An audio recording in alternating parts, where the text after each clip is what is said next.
पर्वधिनेन श्री महाकाली महालक्ष्मी महासरस्वती अनुग्रहकटाक्षबल सिद्ध्यर्थे श्री आदिलक्ष्मी धान्यलक्ष्मी धैर्यलक्ष्मी गजलक्ष्मी संतानलक्ष्मी विजयलक्ष्मी विद्यालक्ष्मी धनलक्ष्मी समेत श्री महालक्ष्मी देवताभ्यो नमः। लक्ष्मी सहस्रनाम पूजा अनंतरे लक्ष्मी अष्टोत्तर शतनामावली ओं प्रकृत्यै नमः ओं विकृत्यै नमः ओं विद्याय नमः ओं सर्वप्रदाय नमः ओं श्रद्धाय नमः ओं विभूत्यै नमः ओं सर्वभ्ये नमः ओं परमात्मिकाय नमः ओं वाचे नमः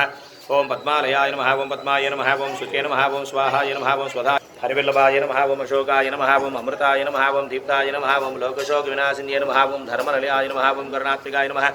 लोकमात्रे नमः ओं पद्मप्रियाय नमः ओं पद्महस्ताय नमः ओं पद्माक्षये नमः पद्मसुन्दरीमुखे नमः पद्मनाभप्रियाय नमः पद्ममालाधराय नमः ओं देव्ये नमः पद्मिन्ये नमः पद्मगन्धिन्यावधारङ्गाय नमः ओं हरिण्ये नमः हेममालिन्ये नमः ओं धनधान्यकरण्ये नमः ओं वरलक्ष्मे नमः ओं सुप्रदाय नमः ओं शुभाय नमः ओं हिरण्यप्राकाराय नमः ओं समुद्रतनयाय नमः ओं जयाय नमः ओं मंगलाय नमः ओं श्रीदेव्ये नमः ओं विष्णुवक्षस्थलस्थाय नमः ओं विष्णुपत्नप्रसन्नाक्षे नमः नारायणसमाश्रिताय नमः दाहिन्ये नमः ओं श्रीदेव्ये नमः ओं सर्वतोभद्रवारिण्ये नमः नवदुर्गर्भमहाकाल्ते नमः ब्रह्म विष्णु शिवात्मिकाय नमः ओं त्रिकालज्ञानसम्पन्नाय नमः भुवनेश्वर्ये नमः। नमस्कारं చేసుకోండి।